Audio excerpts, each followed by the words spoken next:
கடந்த கால ஆட்சியில அறநிலைத்துறை அமைச்சராக இருந்தவர் தான் சேகர் பாபு. அவர் இப்ப இருக்கக்கூடிய அறநிலைத்துறை சம்பந்தப்பட்ட முக்கிய ரகசிய தகவல்களை வேவு பார்க்கிறாருங்கிற ஒரு கடுமையான குற்றச்சாட்டை இப்ப இருக்கக்கூடிய அறநிலைத்துறை அமைச்சர் ரமேஷ் அவர்கள் ஒரு மிகப்பெரிய ஒரு குற்றச்சாட்டை வச்சிருக்காரு.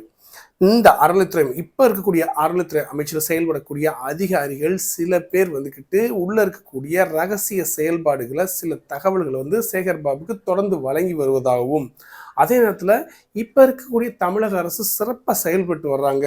ஏதாவது உள்ள இருக்கக்கூடிய முக்கிய தகவல்களை கைப்பற்றி இந்த அரசின் செயல்பாடுகளை சீர்குலைக்க வேண்டும்ங்கிற முனைப்போட சேகர் பாபு இருக்காரு. ஆனா நான் அந்த நேரத்துல ஒண்ணு சொல்லிக்கிறேன்.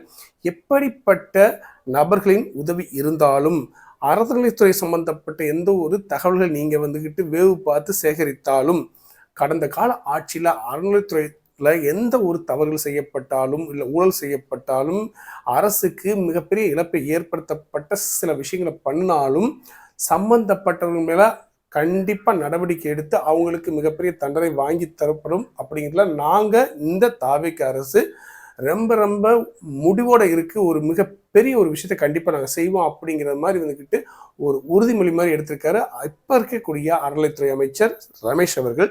தொடர்ந்து பார்ப்போம் சேகர்பாபு மேல வைக்கக்கூடிய இந்த கடுமையான குற்றச்சாட்டு மிகப்பெரிய அளவில் வெளிப்படுமா இல்ல அது பொய்யான ஒரு விஷயமாங்கிறத பொறுத்து பார்த்து அந்த தகவல் கண்டிப்பா உங்ககிட்ட ஷேர் பண்றேன். மீண்டும் ஒரு தகவலுடன்.